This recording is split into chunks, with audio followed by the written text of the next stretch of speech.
اعوذ بالله من الشیطان الرجیم بسم الله الرحمن الرحیم.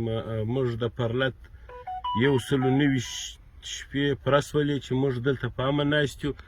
دلته زموږ په وطن کې پوسټونه کیږي چې دروازې له خوشخبري ده یا خلک وایي چې کوم ترانسپورټ ایله کیږي، دا هیڅ یې نه دي سوي. صرف خالي دا سوي دي چې د کوټې څخه دغه والا راغلي ول ترانسپورټ والا زموږ سره کښېنستل، خلک بیا دا پاوې سټارټ کړي چې ګاډیان یې ایله سوې، دا وسوه، هیڅ یې نه دي سوي. موږ وار چاته دا وایي چې دا غلط پوسټونه دا غلطي دغه دي پاوې نه چلوي چې ولس په تشویش کې اچي چې خوشخبري ده یا دا د اوتې په ورځ لارې له کېږي یا دا کېږي.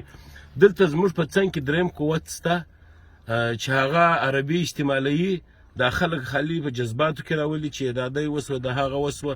پرلت به بالکل په امن ناست دي. زموږ مطالبه به سرکار ریاست په امن را حل کوي. موږ نه د چا وینه باندې ورکوو، نه ځوان په شهادت ودغه کوو.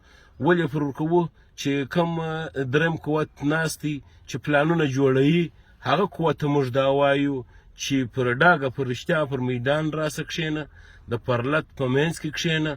او د پرلت په منځ کې خلک اوس دی خلک شته چې درېیم قوت سره یې لاس پټ دی، و هغو ته موږ دا وایو چې لاس یې در پرې کوو، که د ژبه یې ژبه یې در پرې کوو چې زموږ د پرلت توهین څوک کوي، زموږ په پرلت پسې څوک فالتو خبرې کوي.